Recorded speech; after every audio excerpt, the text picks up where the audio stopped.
So, si Sir Jay, namulat siya sa hirap talaga. Tapos, nung namatay yung papa niya, naipasa yung responsibilidad. Kasi yung mama niya, senior citizen. Eh, may kapatid siyang mali. So, ang sister, ang ganap talaga siya sa lahat. So, si Boss Jay, yan. Siya yung gumawa nung ano.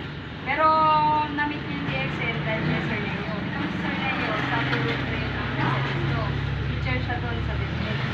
Pero, nung na-meet niya yung DXL, ginawa niya siya kasi nakita niya yung mas maraming nila. Parang ganun.